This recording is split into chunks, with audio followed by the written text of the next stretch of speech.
दया करी परम पिता ने।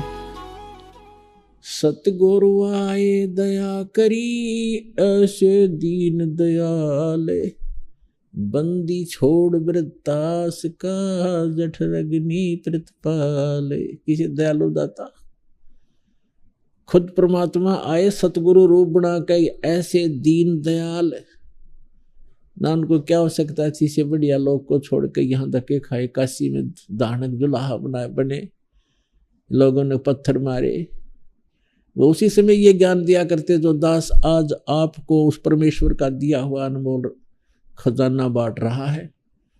उस मालिक का दिया हुआ ये ज्ञान आप तक पहुंच रहा है। उनके साथ तो जो जुल्म किए थे वो तो सुन लेते हैं, तो दास की आंखों से आंसू नहीं सूखते। और अब इस दास ने जब परमात्मा के उस ज्ञान को उसके बच्चों तक पहुंचाना शुरू किया, तो दास के साथ कितना जुल्म ढाए, झूठे अफवाहें फैलाई, झूठे मुकदमे बनाया, जेल में डाला। लेकिन समर्थ का संग है, उसका वचन है कि पूरे विश्व में ये ज्ञान जाएगा, पूरे बच्चे उसके परमात्मा की भक्ति किया करेंगे। एक बार पुनः सतयुग जैसा माहौल इस पृथ्वी पर होगा, वो होगा इस ज्ञान से, और भगवान आपका पल पल पर साथ देगा। आप पर बुराई ना करोगे, और बुराई करोगे तो आपको पाप दिखाई देंगे, आप कर नहीं सकते। और जो आपकी आवश्यकता वस्तु होगी भगवान आपको सुबह रखे पाओगा आपके द्वार के सामने। ये वो समर्थ है, कोई बालक नहीं।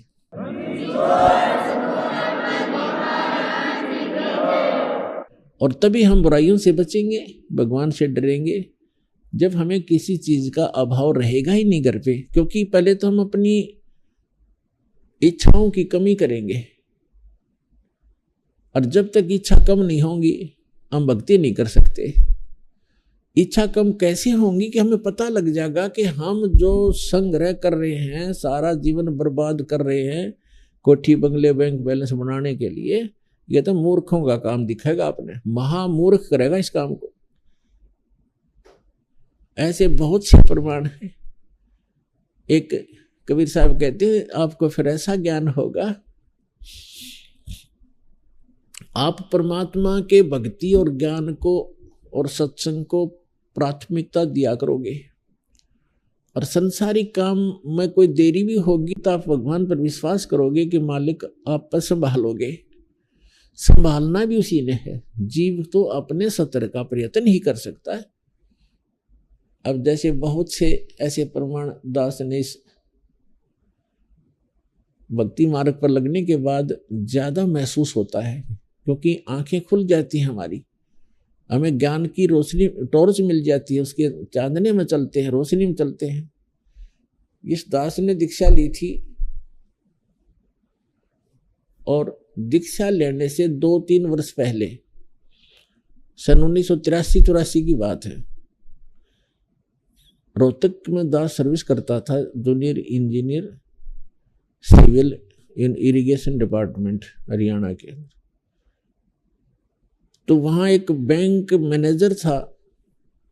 बैंक मैनेजर ने रोहतक में सेक्टर 1 के अंदर, सेक्टर 1 में या 3 में ध्यान नहीं इतना, उसमें कोठी बनाई, कुछ तो बैंक लोन दिया, कुछ अपना जुगाड़ जोड़ रहा था। उस समय 3.5 लाख रुपए लगे थे उसके। उस समय के 3.5 लाख, राज के 35 लाख। और वो कोठी बनकर तैयार होगी, उसकी मुहूर्त के लिए पंडित बुला रखे, गुरुजी आ रहे, और उधर से सारे अपने रिलेटिव और फ्रेंड्स बुला रखे। पहले तो हवन हवन करना था, फिर उसके बाद गुटी शूटी का प्रोग्राम था अलग से कमरे में। तो सुबह के समय, वो संडे का दिन था, संडे था, रविवार था, और उसको कोई आवश्यक वस्तु लाने के लिए वो स्कूटर उठाकर और बाजार में जा रहा था। मेडिकल मोड़ बोल रहे हैं वहां पर, दिल्ली रोड के ऊपर एक मेडिकल मोड़ है। मेडिकल मोड़ के ऊपर एक 2 व्हीलर से उसका 2 व्हीलर टकरा गया स्कूटर से। स्कूटर उसने तो स्पीड हो रही थी, आगे ध्यान थी, धुन लग रही थी उसकी, गुटी शूटी लाऊंगा और फिर आज मुहूर्त हो गया कोई ठीक है। स्कूटर से स्कूटर टकरा गया, और गिर गया। से पड़ते ही एक फुटपाथ था, फुटपाथ पर लगी कनपटी, वहीं इस प्राण पूरे हो गए उस भाई के। अब मूर्ख धरी धराई रहेगी और 3.5 लाख की कोठी खड़ी खड़ाई रहेगी, क्योंकि अपना जाने की तो कुत्ता बन के सैर सपट्टे कर रहा होगा। तो पुण्यात्माओं, हमारे को ये दिखाई देने लग जाएंगे, फिर हम केवल उसी डलों को नहीं ढोएंगे, हम साथ में भगवान आधार जरूर बना के रखेंगे।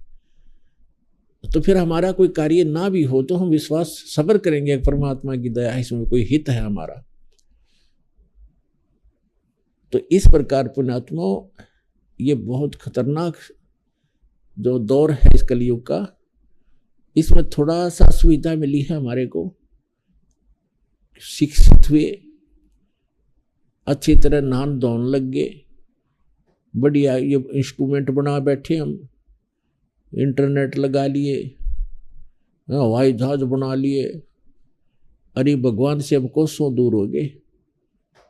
एक बार दास एक अपने भगत के यहाँ गया था जहाज से, तो वापस आ रहे थे, मेरे साथ एक और भगत था। तो जहाज स्टार्ट हुआ, हमारा स्वाभाविक है कि हम मंगलाचरण करते हैं, चाहे गाड़ी बैठे हों चाहे वैसे चले सफ़र करते समय, तो मंगलाचरण अवश्य पढ़ते हैं। जो ही जहाज स्टार्ट हुआ, तीन वाली सीट पर बैठे थे हम, दो, एक तीसरा लास्ट में बैठा था, अप टू डेट शायद युवा लड़का 24, 25, 30 साल का। हम मंगलाचरण करने लगे मन मन में, धीरे धीरे ऐसे करके। तो वो जब हमारा वो पूरा हो लिया, तब वो कहता है, आप हमारी मंगल कामना कर रहे थे? अरे वाह, 21वीं सदी में चल रहे हैं और आज भी तो भगवान मानते हो। आज साइंस ने कितनी तरक्की कर ली है, ये हर वो। हमने बोले मूर्ख गिला के माथा मारा ही के समझावा इसने, क्योंकि इसकी तो बुद्धि खराब हो रही है, थोड़ा बहुत पढ़ लिख क्या होगा, कोई नौकरी बढ़िया होगी इसकी, और ये जहाज बना लिया तो इसने सब कुछ बना लिया, इसका मतलब ये हो गया।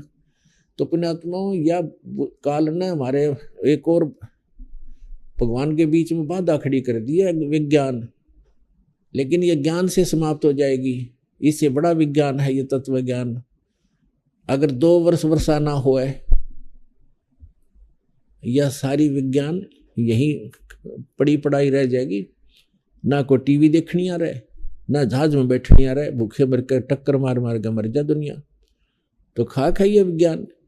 असली विज्ञान तो ये है कि परमात्मा की भक्ति करो, सारी आपदाओं को टालेगा, जियोगे तब तक सुखी रहोगे, और कोई अभाव नहीं होने देगा इस पृथ्वी पर भी। ऐसी वर्षा करने लग जाएगा भगवान अपने भक्तों के लिए, हरे भरे बाग बगीचे बना देगा, इसने के देर लगे है, और सतयुग जैसा माहौल बना देगा।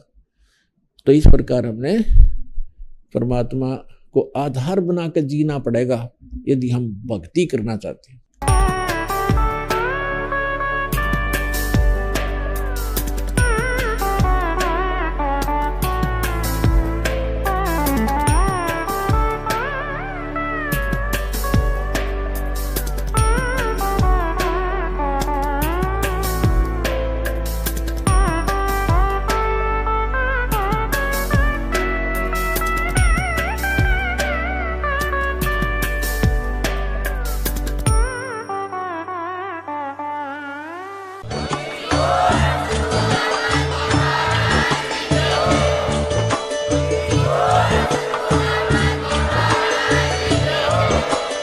आप सुन रहे थे जगत गुरु तत्वदर्शी संत रामपाल जी महाराज जी के मंगल प्रवचन। अधिक जानकारी के लिए विजिट कीजिए हमारी वेबसाइट www.jagatgururampalji.org। संत रामपाल जी महाराज जी के शुभ आशीर्वाद से पूरे विश्व भर में 500 से भी ज्यादा नाम दीक्षा केंद्र हैं, जिन पर संत रामपाल जी महाराज जी द्वारा ऑनलाइन निशुल्क नाम दीक्षा दी जा रही है। अपने नजदीकी नाम दीक्षा केंद्र का पता करने के लिए संपर्क करें 8222880541।